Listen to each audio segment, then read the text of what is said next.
नमस्ते बच्चों, मैं आशा चौहान। स्वागत है आपका हिंदी क्लास 10th में।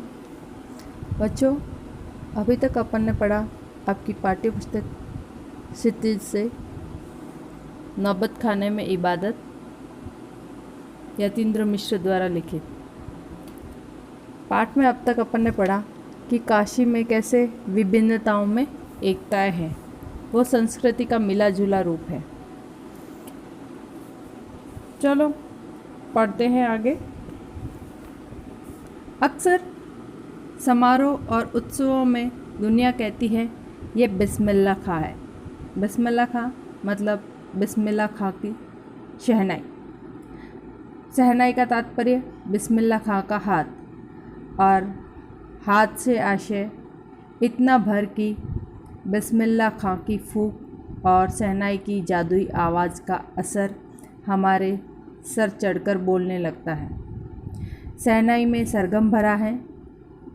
खां साहब को ताल मालूम है, राग मालूम है। ऐसा नहीं कि बेताले जाएंगे।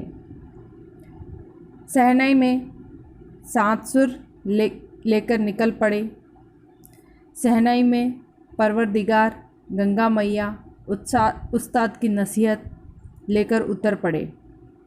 दुनिया कहती है सुभान अल्लाह, तिस पर बिस्मिल्लाह कहते हैं। अल्लाह अलम दुल मिल्लाह, छोटी छोटी उपज से मिलकर बना ये एक बड़ा आकार बनता है। शहनाई का करतब शुरू होने लगता है। बिस्मिल्लाह खां का संसार सुरीला होना शुरू हुआ। फूंक से अजान की तासीर उतरती चली आई। देखते ही देखते शहनाई 1.5 शतक तक सरताज से 2 शतक का सरताज बनी। सरताजों में की करतार में सरताज हो गई। अमीरुद्दीन की शहनाई गूंज उठी। उस फ़कीर की दुआ लगी जिसने अमीरुद्दीन से कहा था बजा बजा। इस प्रकार लेखक बता रहे हैं कि समारोह में जैसे ही बिस्मिल्लाह खां अपनी शहनाई बजाते हैं, तो बिस्मिल्लाह खां का अर्थ है यहाँ पे कि उनको बिस्मिल्लाह खां को प्रसिद्धि किसने दिलवाई? उनकी शहनाई ने। और शहनाई का अर्थ है, शहनाई कैसे बजती है? उनके हाथों से। और हाथ जो है वो उनकी फूंक से, उनकी हाथ काम करते हैं उनकी फूंक के आधार पे। इस प्रकार उनका जादू जो है वो दुनिया के सर चढ़कर बोलने लगता है। खां साहब को राग ताल सब मालूम है। इस प्रकार शहनाई जब बिस्मिल्लाह खां बजाते हैं तो दुनिया उस धुन पर कहती है सुभान अल्लाह, लेकिन उसके जवाब में बिस्मिल्लाह कहते हैं अल्हम्दुलिल्लाह। इस प्रकार से वो जो है किसी भी उपाधि को स्वीकार नहीं करते कि ये मेरा नहीं, सब अल्लाह का किया कराया है। इस प्रकार धीरे धीरे शहनाई जो है वो 1.5 शतक से 2 शतक का सरताज बनी और अमीरुद्दीन का नाम प्रसिद्ध हो गया बिस्मिल्लाह खां के नाम से। एक दिन एक शिष्य ने डरते डरते खां साहब को टोका, बाबा आप ये क्या करते हैं? इतनी प्रतिष्ठा है आपकी, अब तो आपको भारत रत्न भी मिल चुका है। ये फटी तहमत न पहना करे, अच्छा नहीं लगता। जब भी कोई आता है आप इसी फटी तहमत में सबसे मिलते हैं। खां साहब मुस्कुराए, लाड से भरकर बोले, धत पगली, ई भारत रत्न हमको शहनैया पे मिला है, लुंगिया पे नहीं। तुम लोगों की तरह बनाव सिंगार देखते रहते तो उम्र ही बीत जाती। हो चुकी शहनाई, तब क्या खाक रियाज हो पाता? ठीक है बिटिया, आगे से नहीं पहनेंगे, मगर इतना बता दे कि ए मालिक से यही दुआ है, फटा सुर न बख्शे, लुंगिया का क्या है, आज फटी है कल सी जाएगी।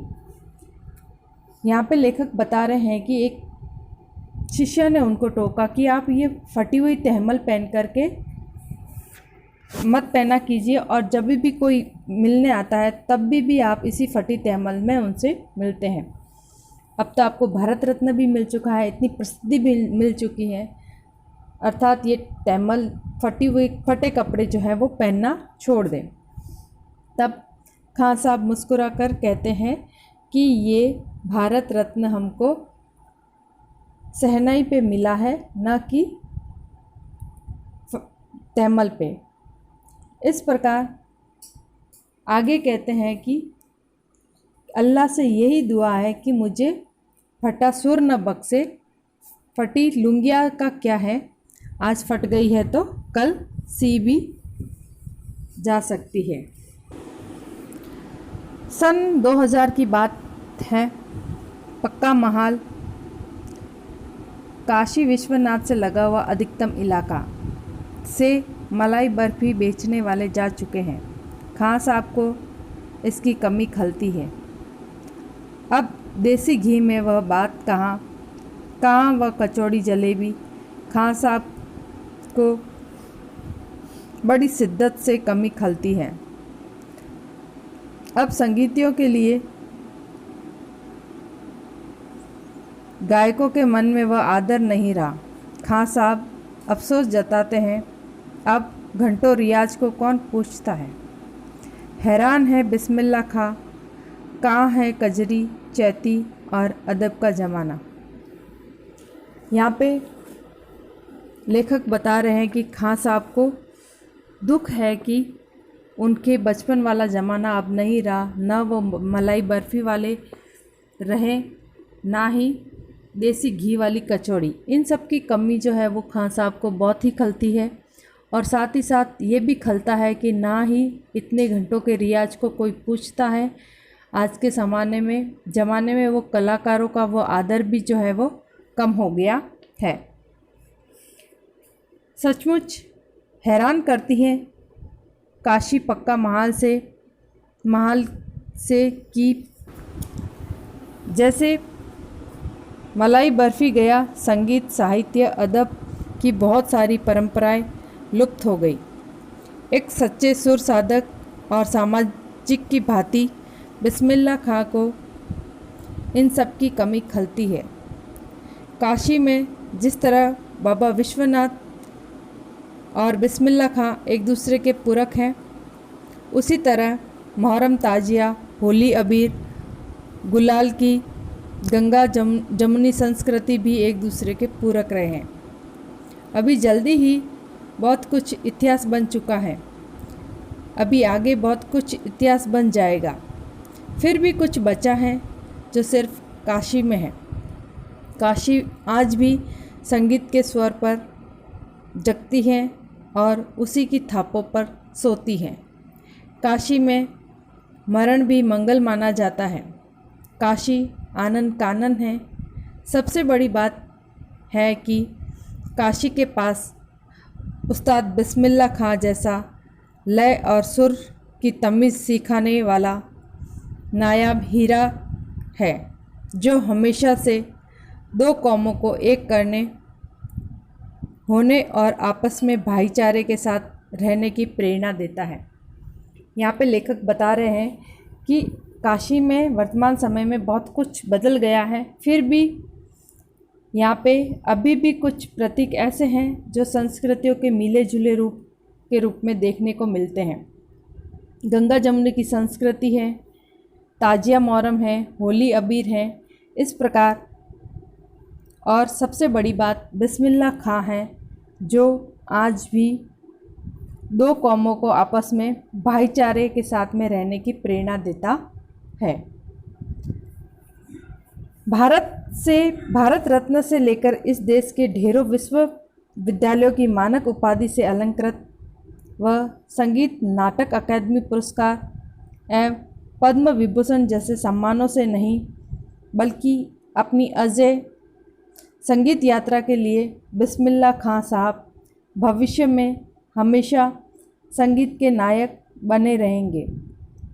90 वर्ष की भरी पूरी आयु में 21 अगस्त 1906 को संगीत रसिकों की हार्दिक सभा से विदा हुए खां साहब की सबसे बड़ी देन हमें यही है कि पूरे 80 बरस उन्हें संगीत की संपूर्णता व एकाधिकार से सीखने की जिजीविषा को अपने भीतर जिंदा रखा।